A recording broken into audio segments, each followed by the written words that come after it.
최근 뉴스를 보니까 그 홍콩과 관련된 ELS의 가입자들이 집회를 열었다라는 소식을 들었습니다.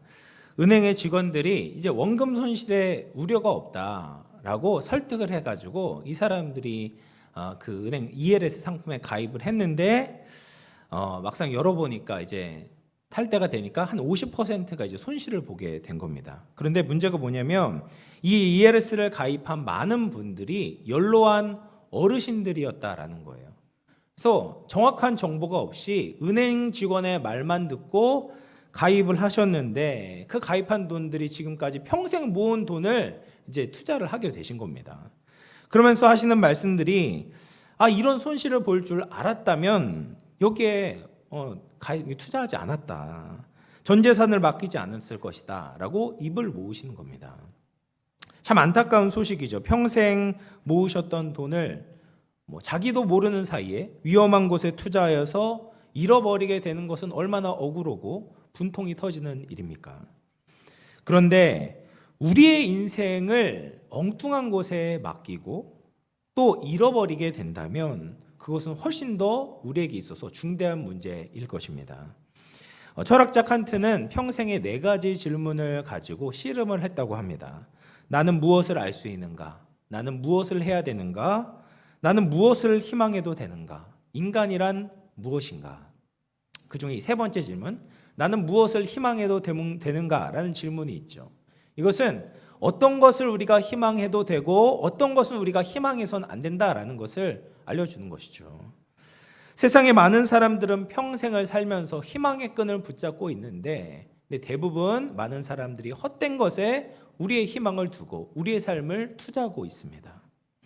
한 번뿐인 인생인데 아무 효력이 없는 것에 우리의 인생을 맡긴다면 안타깝지만 실패한 인생, 불행한 인생이 될 수밖에 없는 것이죠. 그러나 우리가 흔들리지 않고 망하지 않는 주님께 우리를 맡기게 된다면 우리는 생명을 얻고 행복을 누리고 영원한 삶을 얻게 될 줄로 믿습니다. 우리 주님께 모든 것을 맡길 수 있는, 우리 인생을 맡길 수 있는 지혜가 있길 주님의 이름으로 축원을 드리겠습니다. 그런 점에서 오늘 말씀의 수넴 여인은 굉장히 지혜로운 선택을 한 여인이었습니다. 이 여인은 참 괜찮은 사람이었습니다. 먼저는 이제 경제적으로 좀 굉장히 부유한 여인이었습니다. 그리고 하나님의 사람 엘리야를 접대하는데도 열심을 내었습니다.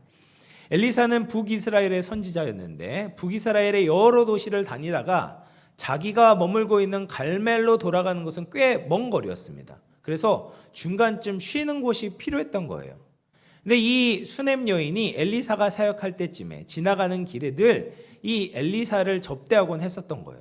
근데 그 접대하는 것이 그냥 허투루 하지 않았습니다. 굉장히 정성껏 접대했다라는 것을 알 수가 있습니다. 그래서 남편에게 부탁해서 자기 지붕에다가 엘리사를 위한 방을 만들게 돼요.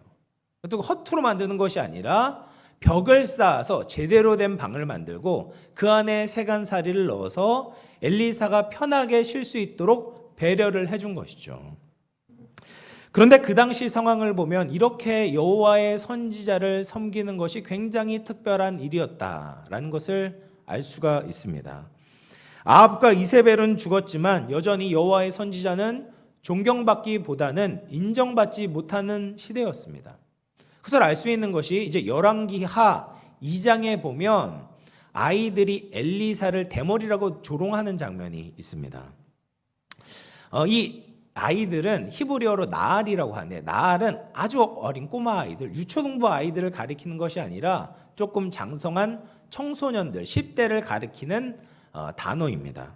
그래서 42명이나 되는 아이들이 선지자를 놀리다가 이제 죽음을 맞이하게 되죠. 참 안타까운 일입니다.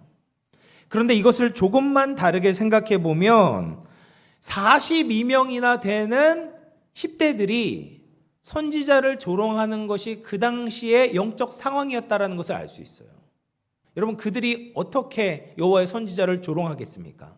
그 부모가 하나님을 경홀히 여겼던 거예요. 하나님의 선지자를 멸시했던 것이죠. 그리고 그 교육을 받아서 이 42명이나 되는 아이들이 엘리사를 보자 대머리라고 조롱하고 놀렸던 겁니다. 그래서 하나님의 징계와 이제 결국엔 심판을 받게 된 것이죠. 그런데 이런 시대적 상황에서도 여호와를 섬기고 여호와의 선지자를 대접하는 이 여인은 하나님 보시기에 참 아름다운 신앙을 가지고 있었다. 우리가 그렇게 알 수가 있는 것입니다. 그래서 하루는 엘리사가 이 여인에게 물어봅니다. 너에게 무엇을 해줄까? 왕이나 사령관에게 부탁할 것이 있냐? 그래서 정치적으로 행정적으로 도와줄 것이 있으면 내가 도와줘 보겠다라고 이제 이야기를 하는 거예요. 그런데 이 여인은 내 백성 중에 거주하나이다라고 대답을 했습니다. 무슨 말이냐면 나는 뭐 다른 사람들의 도움은 필요하지 않습니다라는 겁니다. 그래서 이 수넴 여인은 남편이 있었고 남편도 이 가족에서 받은 재산이 있었어요. 그래서 먹고 사는 데는 문제가 없었던 것이죠. 그래서 세상의 통치자들이 이 수넴 여인을 위해서 해줄 수 있는 것은 없었습니다. 그런데 사실 이 여인에게는 가장 중요한 것이 결핍되어 있었습니다. 바로 자녀가 없었던 거예요. 그리고 남편은 나이가 많아서 더 이상 아이를 낳을 수 있는 가능성이 없었던 것입니다. 지금은 안정된 삶을 살고 있지만 나이 많은 남편이 먼저 죽게 된다면 그 유산을 물려받을 자녀가 없기 때문에 자기도 이 생계가 위태로워지는 것은 당연한 수순이었던 거죠.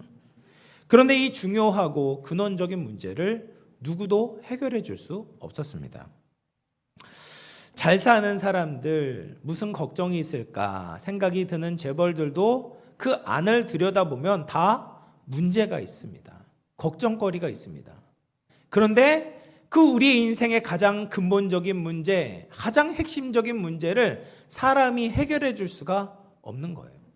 아무리 지혜로운 사람도 아무리 능력이 있는 정치가나 지도자들도 인생에 있어서 가장 중요한 문제를 해결해 줄 수가 없는 겁니다. 그래서 이 수넴 여인의 문제는 사람이 해결해 줄 수가 없기 때문에 다른 사람들과 더 이상 나누지도 않았고 자신도 꺼내두지 않는 덮어두고 있는 문제였습니다. 그런데 하나님께서는 우리의 근본적인 문제를 이렇게 들춰내실 때가 있어요. 그 문제를 다루시고 그 문제를 통하여서 하나님의 살아계심을 나타내실 때가 있는 것이죠. 그래서 엘리야가 이 수넴 여인에게 아들을 약속합니다. 그리고 약속대로 다음 해에 기적적으로 아들을 얻게 되었습니다. 얼마나 기뻤겠습니까? 그렇게 바랬던, 그렇게 고대했던 자녀를 얻게 되었으니까 그 가정의 기쁨과 위로가 넘쳤을 것입니다. 그런데 18절을 보면 갑자기 장면이 바뀌게 돼요. 시간이 흘러서 아들이 자라게 되었습니다. 그래서 아들이 아버지를 돕기 위해서 밭에 나갔어요. 그런데 갑자기 머리가 아프다고 하는 겁니다. 내 머리야, 내 머리야. 그래서 황급하게 이 아이를 어머니의 품에 데려다 주었는데 이 아이가 회복되지 못하고 수넴 여인의 무릎에서 죽게 되는 겁니다. 얼마나 허망합니까? 기적적으로 힘들게 얻은 이 아이가 그렇게 갑자기 세상을 떠나니까 얼마나 절망스럽겠습니까? 그런데 이 수넴 여인은 그 상황에서 장례를 치를 준비를 하는 것이 아니라 신속하게 행동을 하기 시작하는 겁니다. 자신의 아들의 시체를 엘리사의 침대 위에 올려놓고 자신의 남편에게 사황과 나귀를 부탁하는 거예요. 그리고 하나님의 사람 엘리사가 있는 갈멜로 길을 떠나게 되는 겁니다. 이 수넴과 갈멜 사이의 거리가 약 40km예요. 40km, 이 짧은 거리가 아닙니다. 근데 그 먼 거리를 쉬지 않고 멈추지 않고 달려가는 거예요. 드디어 엘리사를 만나게 되었을 때 이 여인은 엘리사의 다리를 붙잡는 겁니다. 엘리사가 사환을 먼저 보내지만 엘리사를 떠나지 않는 거예요. 그리고 엘리사가 드디어 이 집에 당도하게 되고 엘리사가 기적적으로 이 아이를 살리는 것이 이 이야기의 스토리인 것이죠. 그런데 여러분, 이 기적을 해석하기 위해서 우리가 먼저 생각해야 될 부분이 있습니다. 바로 엘리사가 누구를 가리키냐라는 것을 먼저 다룰 필요가 있습니다. 많은 신학자들은 엘리사가 예수님을 예표한다라고 봅니다. 물론 이제 엘리야도 좋은 사역을 많이 하고 예수님을 드러내는 부분이 있습니다. 그런데 이 엘리야의 사역을 보면 대부분 불과 심판의 메시지를 전했어요. 그렇죠? 갈멜산에서 불이 내리게 하고 심판을 일으키지 않습니까? 그것이 예수님의 오심을 준비했던 세례 요한과 비슷한 점이 있다. 그리고 엘리사는 오히려 살리는 사역들을 많이 했습니다. 그래서 죽은 자를 살리고요. 우리가 지난번에 살펴보았던 나병 환자 나아만을 고치기도 하고 가난한 자들을 돕고 먹을 음식을 공급했습니다. 또 물을 주기도 하고 생명을 살리기도 하는 그런 사역을 했던 이 엘리사는 예수님을 모형한다라고 볼 수 있는 것이죠. 그러면 이 기적의 통로였던 엘리사가 예수님께 대응된다고 한다면 엘리사가 아이를 살리는 이 사건은 예수 그리스도의 십자가와 많은 공통점이 있다는 것을 발견하게 되는 거예요. 엘리사는 시체를 만질 때 부정해지는 것을 무릅쓰고 아이의 눈과 입과 손을 포개어 놓습니다. 어린 양 대신 예수님께서도 우리와 하나 되셨잖아요. 하나 되셨어요. 그리고 우리의 모든 죄와 아픔을 대신 짊어지셨습니다. 그렇게 엘리사의 치료를 통해서 아이가 7번 재채기를 하고 눈을 뜨게 되잖아요. 우리도 예수님을 통하여서 새로운 생명을 얻게 되고 영적인 눈을 뜨게 되었습니다. 십자가의 완전한 대속으로 우리의 모든 죄와 허물은 사라지고 저주는 사라지고 대신 의와 희락과 화평과 축복을 누리게 되었습니다. 그러면 이 수냄 여인 사건을 통해서 우리가 얻어야 되는 교훈이 무엇인가? 우리는 우리의 모든 것을 주님께 맡겨야 되는 거예요. 우리는 수냄 여인처럼 하나님께, 우리 주님께 모든 것을 받은 자들입니다. 믿으시죠? 근데 때로는 주님께서 우리에게 맡기신 것을 취하실 때가 있어요. 가져가시는 것처럼 보일 때가 있는 겁니다. 왜 이런 일이 일어나야 되는가? 그 당위성에 대해서는 완벽하게 설명할 수는 없지만 하나님은 하나님의 백성들을 단련시키시고 마치 욥의 고백과 같이 내가 주님께서 나를 단련하신 후에 내가 정금같이 주님께 나아가리라 라고 고백하는 것과 같이 하나님을 경외하는 것을 깨닫게 하기 위해서 하나님께서 때로는 우리에게 주신 것을 취해가실 때가 있다는 거예요.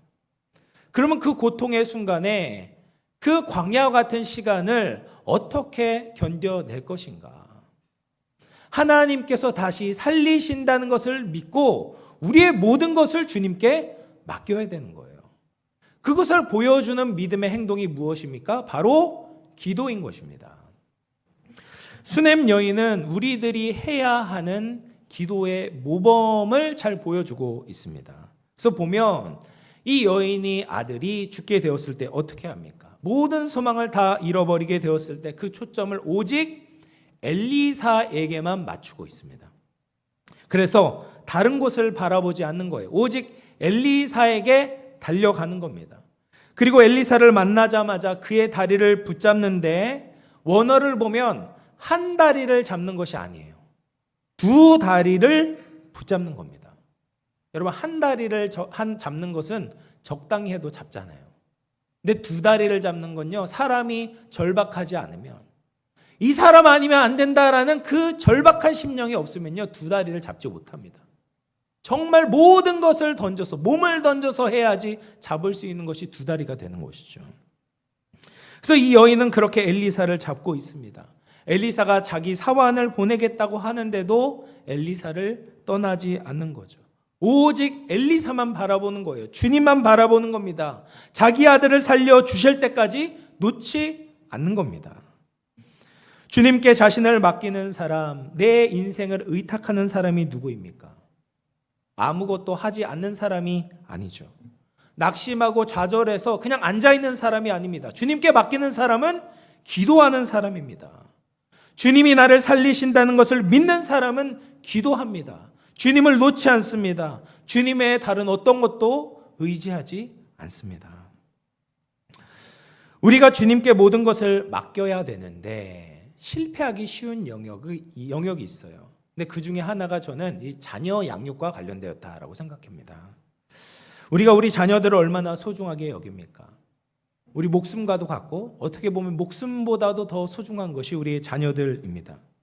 그래서 우리 자녀들을 어떻게 대하는지를 보면 우리가 어떻게 신앙생활을 하고 있고 하나님에 대한 그 믿음이 얼마나 깊은지를 확인할 수가 있죠. 요즘 사람들을 보면 자녀를 교육하기 위해서 정말 애를 씁니다. 노력을 합니다. 모든 정보를 다 수집해요. 그리고 그 정보대로 따르려고 애를 씁니다. 노력을 합니다. 그래서 어렸을 때는 부모 품 안에 두고 열심히 가르치고 교육을 해요. 그리고 조금 더 장성을 하면 성공적인 삶을 살아갈 수 있도록 선생님도 붙여주고 전문가도 이렇게 전문가의 교육도 받게 합니다. 그런데 그렇다고 해서 이 자녀들이 부모의 기대를 꼭 따르는 것이 아닙니다. 그렇죠? 대부분은 내 기대와 다른 모습을 보이는 거예요. 그냥 학업적인 면뿐만 아니라 정말 우리 신앙적인 삶에 있어서도 부모의 기대와 다르게 어렸을 때는 잘 다녔는데 또 커서는 이제 하나님을 떠나는 그런 자녀들도 많이 있습니다. 그러면 부모로서 우리가 어떻게 해야 되는가? 내가 강압한다고 해서 억지로 시킨다고 해서 그들이 살아나겠습니까? 또 다른 전문가를 찾는다고 해서 그들이 주님께로 돌아오겠습니까? 아니죠. 우리는 우리 자녀들을 예수님께 올려놓아야 됩니다. 예수님께서 우리 자녀들을 살려주시도록 우리가 엎드리고 기도해야 됩니다.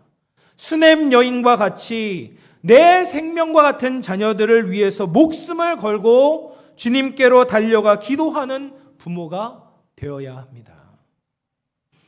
하나님 아이로 키워라 라는 책에서 한 에피소드가 나오는데요. 자기 방을 나오지 않는 이렇게 세상과의 관계를 단절한 한 아이가 있었다고 해요. 그런데 그래서 이 어머니가 아이가 어떻게 지내는지를 모르는 거예요. 그래서 일하고 돌아오면 부엌에 아이가 먹은 흔적을 보고서 아이가 살아있구나를 확인할 수밖에 없었다고 합니다. 얼마나 답답하겠습니까? 그래서 주위 사람들뿐 아니라 상담가 또 목사님마저도 이 아이가 더 나아질 것을 기대하지 못했다고 합니다. 근데 어머니로서 이 아이를 포기할 수 없으니까 교회에 가서 기도를 하기 시작하는 거예요. 처음에는 원망의 기도를 하기 시작했는데 어느 순간부터 감사와 찬양의 기도를 들어야 되겠다라고 생각을 한 겁니다. 그래서 교회에서도 감사와 찬양을 하고 집에서도 감사와 찬양을 하기 시작한 겁니다. 그래서 하루는 이 와가지고 그 문 앞에서 아이의 그 방문 앞에서 울면서 자기가 잘못했다라고 용서를 빌었다고 합니다. 그 여전히 문을 닫고 있었지만 가정 예배도 시작했다고 해요. 그러자 이 어머니의 입에서 원망이 줄어들고 한숨이 줄어들고 조금씩 얼굴이 밝아지기 시작했다고 합니다. 그러던 어느 날 새벽 아이가 드디어 방 밖으로 나온 거죠. 그리고 얼마 후에 집 밖으로 나가는 연습을 하게 되었고 이 어머니의 기도를 따라서 몇 년 후에는 기적처럼 일자리를 얻고 두 자녀의 아버지가 되었다고 합니다. 우리의 인생도 내 마음대로 되지 않지만 우리 자녀들은 더욱더 그런 것 같습니다. 우리는 지혜도 부족하고 지식도 부족하고 인격도 원만하지 못합니다. 이런 우리들이 어떻게 자녀들을 잘 양육할 수 있을까요? 자녀를 위해 기도해야 되는 거죠. 자녀들과 함께 예배해야 합니다. 우리 자녀와 우리 가정을 주님께 맡겨야 합니다. 다른 길을 찾거나 다른 방법이 있는지 기웃거리는 것이 아니라 오직 주님만을 바라보는 거예요. 주님께 나아가는 겁니다. 나에게 선물을 맡기신, 나에게 자녀를 맡기신 전능하신 하나님께 다시 올려드리는 겁니다. 오직 주님이 아니면 안 된다는 믿음을 가지고 진액을 짜는 듯한 기도를 드리는 그 부모를 하나님께서 긍휼히 여기시고 반드시 그 가정을 살려주실 줄로 믿습니다. 그럼에도 불구하고 이 문제 앞에서 기도하기를 머뭇거리는 사람들이 있습니다. 본문 이제 4장 23절 말씀 같이 한번 읽어보도록 하겠습니다. 시작. 그 남편이 이르되 초하루도 아니요 안식일도 아니거늘 그대가 오늘 어찌하여 그에게 나아가고자 하느냐 하는지라. 여인이 이르되 평안을 비나이다 하니라. 이 수넴 여인이 엘리사를 찾아가려고 하니까 남편이 뭐라고 해요? 초하루도 아니고 안식일도 아닌데 왜 선지자를 찾느냐? 지금 엘리사 선지자를 찾을 때가 아니다라고 이야기를 하는 거예요. 왜 그랬을까요? 이 남편에게는 이 엘리사를 찾아간다고 문제가 해결될 것이라는 믿음이 없었기 때문이죠. 또 이 남편에게 있어서는 예의를 차리는 것도 중요할 것입니다. 아이 뭐 지금 함부로 그렇게 막 찾아가도 돼? 함부로 그렇게 교회 가도 돼? 지금 그런 것 내가 그렇게 해서는 안 되지. 염치가 있지, 예의가 있지. 그렇게 하나님께 나아가면 뭐 응답이나 주시겠어. 이런 마음이 있으니까 주님께로 나아가지 못하고 엘리사를 찾지 않았던 것이죠. 근데 하나님께 때를 가리는 것은 사치입니다. 하나님께 나아가지 않는 것은 교만입니다. 우리에게 문제가 있다면 내가 이전에 어떻게 살았던지 상관없이 주님께 바로 나아가야 되는 것이죠. 빠르면 빠를수록 좋은 겁니다. 주님이 필요하다고 부르짖어야 됩니다. 다윗의 자손이여 나를 불쌍히 여기소서. 다른 사람이 뭐라고 하든 상관없이 주님께 나아갈 때 하나님께서 응답해 주시는 것이죠. 우리의 기도를 외면하지 않고 우리를 만나 주시는 것입니다. 시도 때도 없이 주님께 나와서 주님께 기도할 때 마치 탕자의 아버지가 발벗고 이 탕자를 맞이하는 것처럼 우리의 모든 기도를 들으시고 우리를 회복시켜 주실 줄로 믿습니다. 로마서 8장 32절 말씀 보면 자기 아들을 아끼지 아니하시고 우리 모든 사람을 위하여 내주시니가 어찌 그 아들과 함께 모든 것을 우리에게 주시지 아니하겠느냐. 생명을 아끼지 않으시고 우리에게 모든 것을 주신 예수님께서 우리에게 가장 좋은 것을 주실 것을 믿으시기를 바랍니다. 우리의 길을 선하게 인도해 주신다는 것을 믿고 우리 주님께 모든 것을 맡길 수 있는 우리 모든 영암의 성도님들 다 되시기를 주님의 이름으로 축원을 드리겠습니다. 제가 이제 지난주 중에 저희 새롭게 하소서 이 프로그램을 자주 보거든요. 새롭게 하소서에 이 남경필 경기도 전 도지사가 나와서 간증을 하는 것을 보게 되었어요. 그럼 보면서 눈물이 났어요. 너무 감동적입니다. 여러분 시간 되실 때 한번 보십시오. 이 큰아들이 잘 아시는 것처럼 마약 때문에 지금 이제 감옥에 갇혀 있습니다. 그런데 이 남경필 지사가 33살에 초선 국회의원이 됐어요. 근데 그때 당시 이제 아이들이 초등학생이었는데 이 정치인의 아들이다 보니까 아이들과 자꾸 갈등이 생기는 겁니다. 막 정치인들 싫어하는 또 사람들이 있잖아요. 그러면서 막 손가락질을 하고 갈등이 생기고 아이들이 상처를 받으니까 어쩔 수 없이 유학을 보내게 된 거예요. 그래서 유학을 보냈는데 잘 자라면 좋겠는데 큰아들이 마약을 하는 것을 알게 된 겁니다. 얼마나 억장이 무너지겠습니까? 정상적인 사고를 할 수 없어요. 정상적인 생활을 할 수 없는 겁니다. 그래서 조금 마약을 하지 않을 때는 하지 말아라 라고 이야기를 하고 설득을 하는데 또다시 마약을 하고 또다시 돌아가는 겁니다. 그래서 치료를 하려고 뭐 갖은 방법을 다 사용해 보는 거예요. 전문가도 만나보고 의사도 만나보고 기도원에도 보내보는 겁니다. 그러면서 결론을 내리는 것이 사회적으로 격리를 하는 것밖에는 방법이 없겠구나 라는 것에 이제 도달하게 된 거예요. 그래서 어떻게 하냐면 이제 자수를 시킨 겁니다. 그래서 자수를 했어요. 증거물과 남은 약을 가지고 경찰서에 갔는데 집으로 돌려보내는 겁니다. 그래서 시간이 흘러가고 약에 손을 또 대서 또 자수를 권유해서 두 번째 자수를 합니다. 이것이 작년 12월이었다고 해요. 근데 또 집에 가 있으라고 한 거예요. 왜 그러냐 봤더니만 이제 마약의 초범들은 다른 사람에게 피해를 주지 않는 사람은 자꾸 이제 워낙 많으니까 집에 자꾸 돌려보낸대요. 그래서 이제 올해 1월에는 안 되겠다. 이 마약하는 사람들을 집중적으로 치료해주는 이제 병원에 입원을 시키는 겁니다. 그래서 강제적으로 입원시키고 보호자의 동의가 없으면 나오지 못하는 그런 병원에서 치료를 받게 하는 거예요. 그래서 계속 아들을 이제 돌보면서 제대로 일을 못하다가 그래서 1월에 입원을 시키고 3월에 이 남경필 지사 부부가 성지순례를 떠나게 되는 거예요. 남경필 지사가 그 신앙생활을 했는데 이 성령의 체험이 없어서 이번에 이 성지순례 가서 주님을 한번 깊이 만나봐야 되겠다라는 결단을 가지고 성지순례를 떠난 겁니다. 얼마나 좋은 마음입니까? 그렇게 해서 떠났는데 현재 도착해서 3일 정도 되었을 때 작은 아들에게 연락이 온 거예요. 형이 병원에서 나왔다는 겁니다. 보호자 동의가 없는데 어떻게 나왔냐. 알고 보니까 그 병원에 군인이 몇 명 들어갔는데 수두가 걸려서 들어오게 된 거예요. 21세기에 무슨 수두냐. 근데 그 수두에 또 큰아들이 걸려서 이 법정 전염병으로 인하여서 어쩔 수 없이 퇴원을 하게 된 거예요. 그래서 첫째 아들이 아무도 없는 집에 들어가게 된 겁니다. 그래서 작은 아들에게 빨리 집에 가봐라 했더니만 아니나 다를까 이 마약을 하고 있는 겁니다. 그리고 나서 이 아들을 또 경찰에 신고를 한 겁니다. 그래서 이제 구속을 시켜라라고 했는데 이번에도 또 구속을 안 시킨 겁니다. 영장이 기각이 된 거예요. 근데 다른 사람들은 잘 됐습니다. 축하해 주는데 사실은 그 마음이 그게 아닌 거예요. 빨리 이걸 격리를 시켜가지고 치료를 시키고 싶은데 그게 또 안 되는 겁니다.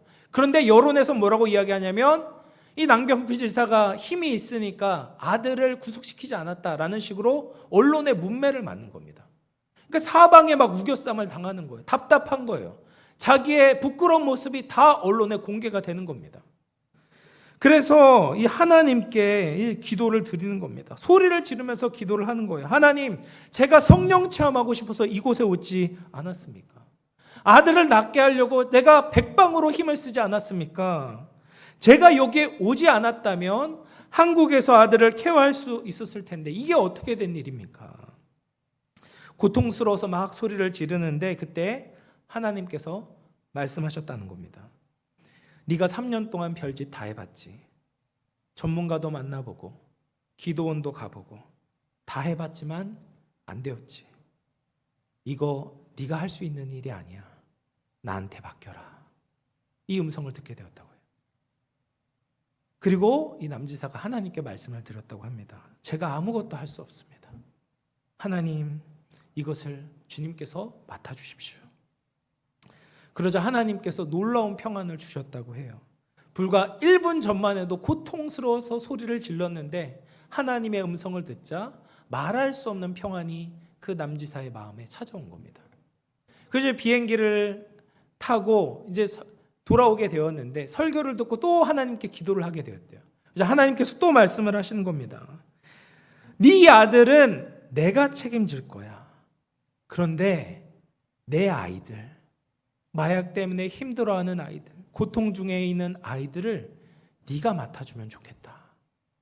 이 음성을 듣게 되었대요. 그러면서 새로운 비전을 받고 하나님의 음성을 들으니까 기쁨이 생기기 시작했다고 합니다.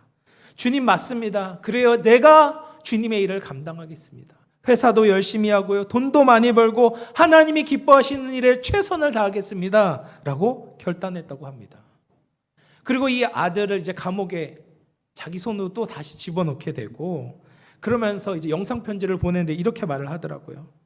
아들아, 매주 내가 너를 보지만 내가 널 안아줄 수가 없다. 너를 안아주고 싶다.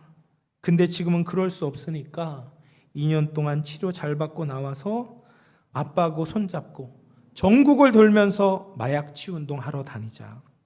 그날을 위해서 꿈꾸고 기도할게.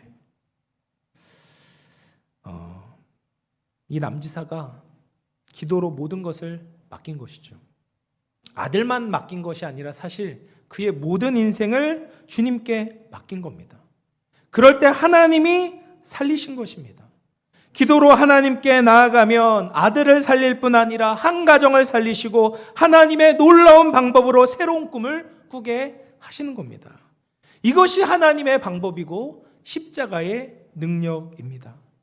나를 아시고 나를 사랑하시고 나를 돌보시는 하나님이 계시기 때문에 나를 위해 모든 것을 주시는 주님이 계시기 때문에 우리는 기도할 수 있습니다. 그러므로 우리는 십자가를 바라보고 확신 가운데 끈질기게 기도해야 될 줄로 믿습니다. 사랑하는 성도 여러분, 이제 말씀을 마무리하겠습니다. 우리가 다른 이들에게 말할 수 없는 문제가 있습니까? 또 내가 주님 앞에 내려놓지 못하고 붙잡고 있는 것은 무엇이 있습니까? 가정의 문제, 자녀의 문제, 앞날의 문제, 직장의 문제, 산과 같이 커 보이는 문제들이 우리 앞에 있습니다. 그것은 누구도 해결할 수 없죠. 그러나 우리 주님은 해결하실 수 있습니다. 요한복음 4장 10절 우리 마지막으로 같이 읽어보겠습니다. 시작. 예수께서 대답하여 이르시되 내가 만일 하나님의 선물과 또 내게 물 좀 달라 하는 이가 누구인 줄 알았더라면 내가 그에게 구하였을 것이요 그가 생수를 내게 주었으리라. 아멘. 수넴 여인처럼 하나님의 선물과 예수님이 누구인지 아는 사람은 구하는 것입니다. 예수님을 의지하며 기도하는 것입니다. 예수님을 떠나지 않습니다. 그러면 예수님은 우리에게 영원한 생수, 다시 목마르지 않는 생수를 우리에게 주실 줄로 믿습니다. 우리 자녀를 주님의 제단에 올려드리는 기도, 우리의 인생을 주님께 맡기는 기도, 우리 교회를 하나님의 손에 올려드리는 기도를 드립시다. 그러면 인애와 성실이 크신 하나님께서 우리의 기도를 들으시고 우리의 인생을 새롭게 하시고 더 크신 능력으로 붙들어 주실 줄로 믿습니다. 그렇게 기도에 힘쓰고 주님께 나아갈 수 있는 우리 모든 영암의 성도님들 되시기를 주님의 이름으로 축원을 드립니다.